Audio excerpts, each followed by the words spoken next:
So you don't walk in and immediately start talking to somebody and telling them all about yourself. You walk in, you kind of stand back a little bit, you see how people are dressed, how they're talking to each other, how they're relating. Are they loud, are they quiet, are they very proper, are they casual? You get the lay of the land. You shush and you listen. You listen to what's going on. If the whole point of social media is building relationships that lead to business, then the first thing we have to do as an organization when we engage in social media is shush. Shush, get online, and listen. What are you listening for? You're listening to what people are saying about your industry. Somebody tell me what industry you're in. Graduate careers. What is that? Graduate careers. Graduate careers. Okay. So he's going to go on, and the first thing he's going to be looking for is what are people saying about graduate careers? Is that for placement? Are you doing placement for people, or? Yeah, and postgraduate Yeah. courses. Okay. And so he's going to see what people in his industry are talking about, what buzzwords are going on. Perhaps he's been doing great and his company's been growing well, and he hasn't been focused in certain areas, and there's a few things developing that he hadn't realized in his industry. He can do that by listening online. He could also do that by going to a conference or an event, which is still viable, which is still needed. What I'm saying is shift a small amount of your time at first onto these methods, test them, see how it works for your organization, and then balance for what is needed. So first he listens to what is being talked about for his industry as a whole. Then you're going to search and be looking for what is being said about your company.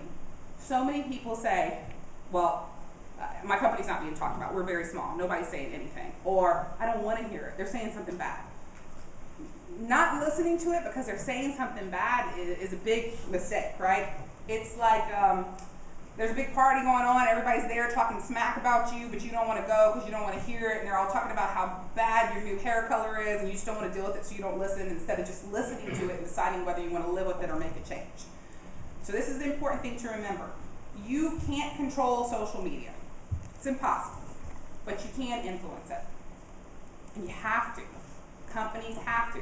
I'll talk a little bit about Comcast story. I did a webinar with them last year, and I love that story. Do you know this Comcast social media story?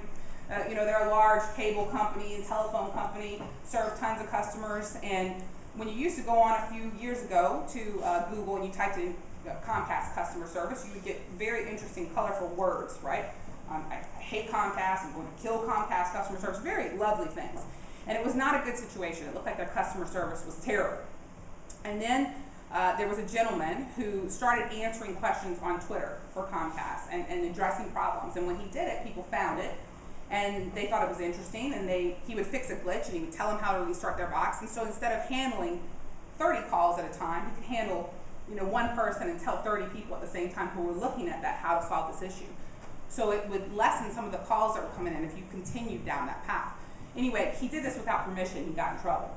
And when he was called to the front about what he was doing, he brought them a stack of papers saying, here are people thanking me, and this is what we've been able to do. And here is a stack of happy customers, happy clients. Needless to say, he didn't get fired. He ended up running Comcast News social media division, where they handled it very well. They had several agents.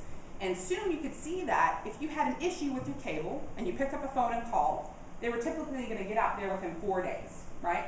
4 days to fix your cable.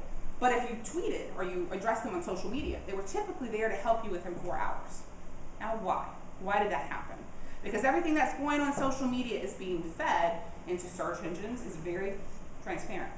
So now suddenly, as a couple of years have gone by, when you go and search that same thing, you see pages and pages about how brilliant Comcast customer service is. Now I'm sure their customer service has gotten better and has improved, but I do think that was a very smart way to use those positive messages. So once again, we're back to, you can't control social media, but you can certainly influence it.